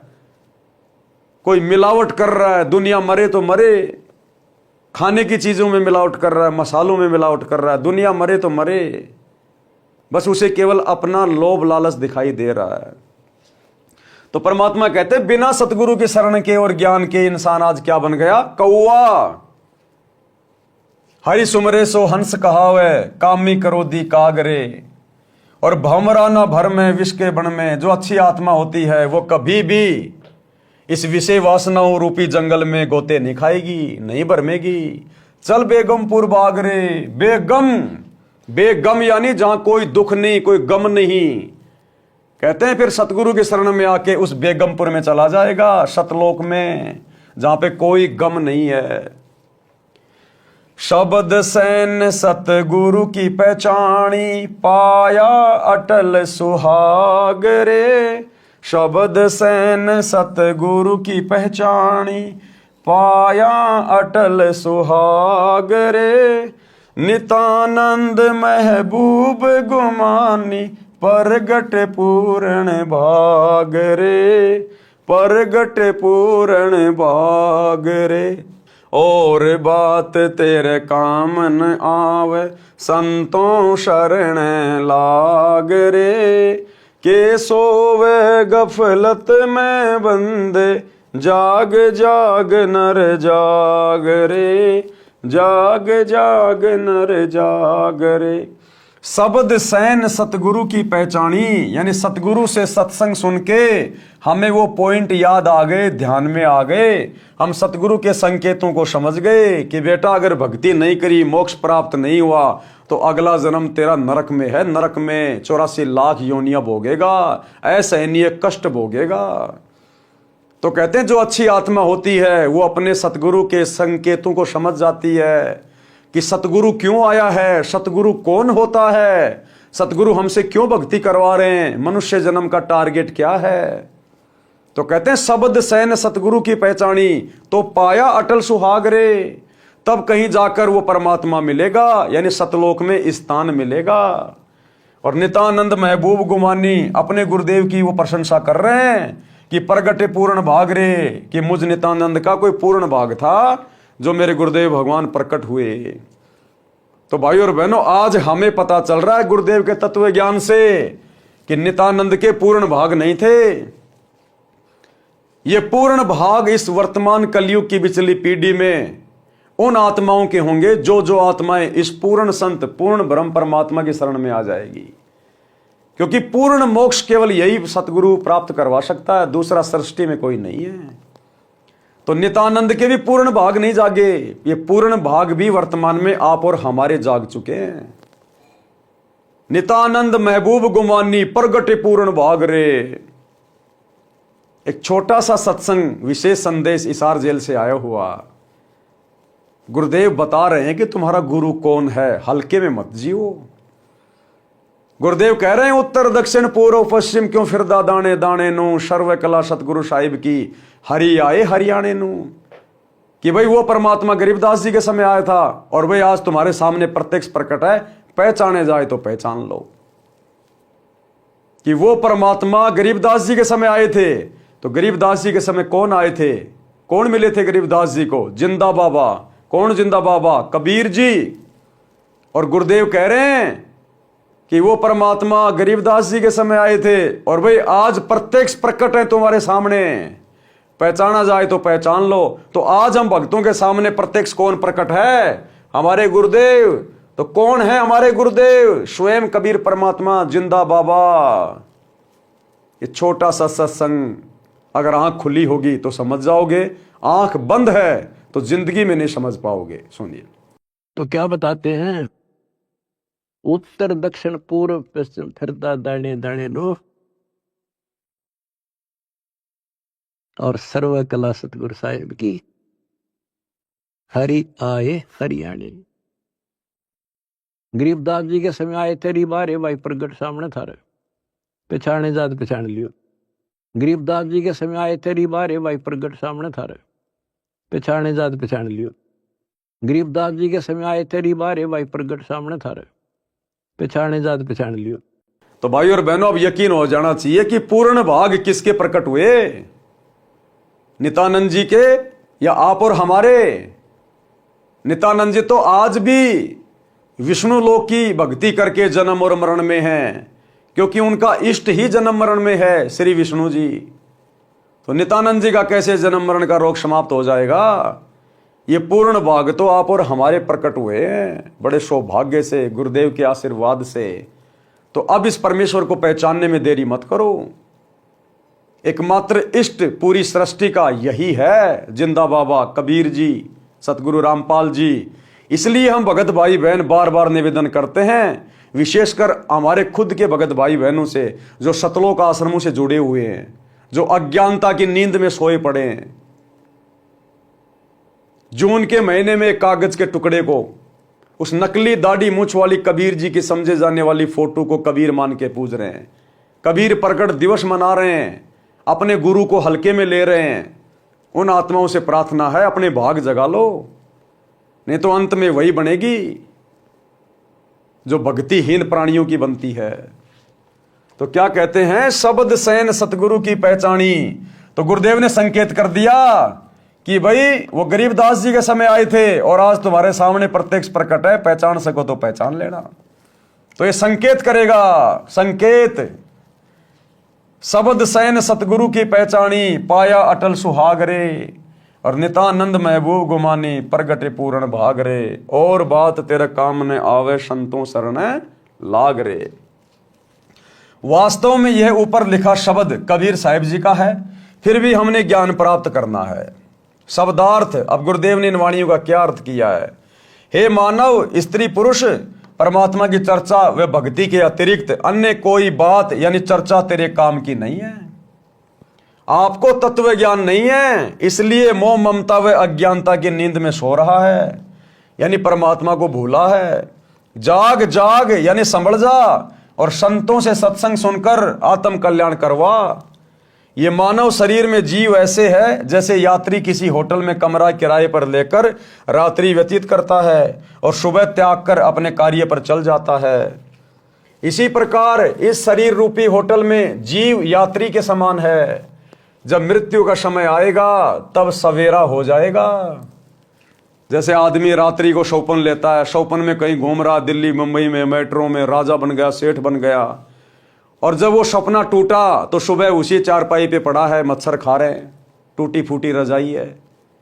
तो इसी प्रकार ये एक जो हमारा जीवन है पूरा, मनुष्य स्त्री या पुरुष का, जितने भी साल हम जीते हैं संस्कारवश, ये केवल एक रात्रि जैसा है, एक रात्रि जैसा एक शौपन है। जिस दिन शरीर टूटा ये सपना टूट गया, वही धर्मराज के दरबार में खड़े होंगे मुंह लटका के। यानी शरीर रूपी सराय यानी होटल को त्यागने का समय हो गया है। आप शरीर त्याग कर भक्ति न करके खाली हाथ जाओगे। मानव शरीर रूपी वस्त्र अनमोल है, उम्दा चोला बण्या अनमोला, लगे दाग पे दाग रे। ये मानव शरीर रूपी वस्त्र अनमोल है। तत्व ज्ञान के अभाव से भक्ति न करके पाप पर पाप करके इस पर दाग लगा रहा है। इस संसार में जीवन अधिक नहीं है। अपने परिवार के पोषण में तथा धन संग्रह करने में जो परेशानी उठा रहा है, पाप करके धन जोड़ रहा है, मृत्यु के पश्चात परिवार तथा संपत्ति धन बेगानी हो जाएगी। इसे जोड़ने में किए पाप तुझे नरक में जलाएंगे। पाप करके दूसरे की यानी बिरानी आग में न जलकर मर। सत्संग सुने बिना पाप पुण्य तथा शिष्टाचार का ज्ञान नहीं होता। मानव शरारती बुद्धि का होता है। मानवता को भूलकर अपनी शक्ति के द्वारा निर्बल को सताकर सर्प वाला कार्य कर रहा है, जो तेरे नाश का कारण बनता है। हे सज्जन पुरुष, ये ज्ञान है जो बिना प्रेम व सच्ची लगन से सत्संग सुने बिना नहीं होता। जो व्यक्ति भक्ति करता है, हरि सुमरे सो हंस कहावे और कामी क्रोधी कागरे। जो व्यक्ति भक्ति करता है तो उसे भगत कहते हैं, यानी हंस पक्षी जैसा अहिंसावादी कहा जाता है। अर्थात भगत किसी को कष्ट नहीं देता। हंस पक्षी भी सरोवर की मछली व कीड़े नहीं खाता, केवल मोती खाता है। काग पक्षी स्वार्थवश जीवित पशु पक्षी का मांस नोच नोच कर खाता है, कष्ट देता है। इसी प्रकार सत्संग न सुनने वाला व्यक्ति अध्यात्म ज्ञान के अभाव से स्वार्थवश अन्य से धन लूटता है, चोरी करता है या अन्य कष्ट देता है, जो पाप है। हे जीव रूपी भंवरा, विषय विकारों काम क्रोध मोह लोभ रूपी विष के वन में न भटक। ये काल लोक तो कष्ट का घर है, उस बिना कष्ट वाले सतलोक में चल, वह सुखदायक है। चल बेगमपुर बाग रे, भंवरा न भर में विष के वन में, चल बेगमपुर बाग रे। नित्यानंद जी ने कहा है कि मैंने अपने गुरु जी का सत्संग सुना, शब्द सैन सतगुरु की पहचानी, पाया अटल सुहाग रे। नित्यानंद जी ने कहा कि मैंने अपने गुरु जी का सत्संग सुना और उनका संकेत समझ गया जो ऊपर बताया है, अपना जीवन धन्य कर लिया। इसी प्रकार हम भगत भाई बहनों ने भी गुरुदेव का संकेत समझकर कि भैया वो परमात्मा गरीबदास जी के समय आए थे और आज तुम्हारे सामने प्रत्यक्ष प्रकट है, पहचान सको तो पहचान लो।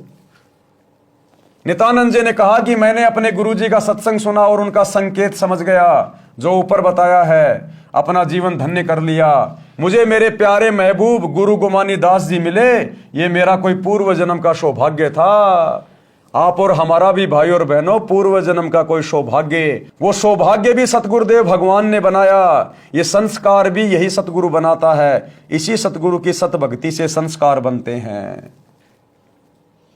शब्द तो भाई और बहनों, आज के वीडियो में हम केवल इतना ही लेंगे।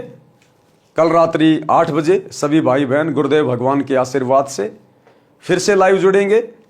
अगले वीडियो में गुरुदेव भगवान इस शब्द के माध्यम से हमें क्या शिक्षा दे रहे हैं कि तन मन शीस ईस अपने पे, पहलम चोट चढ़ावे जब कोई राम भगत गति पावे। तो शीस तो भैया उस समय चढ़ाएंगे जब इष्ट का पता चलेगा कि वास्तव में मेरा इष्ट कौन है।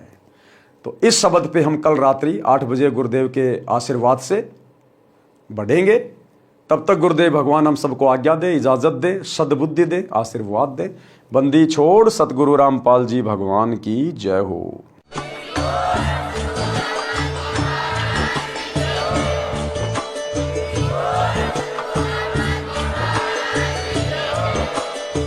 भाई जो गुरु बचन पे डट के, कट गे फंद 84 के, कट गे फंद 84 के, कट गे फंद 84 के। भाई जो गुरु बचन पे डट के, कट गे फंद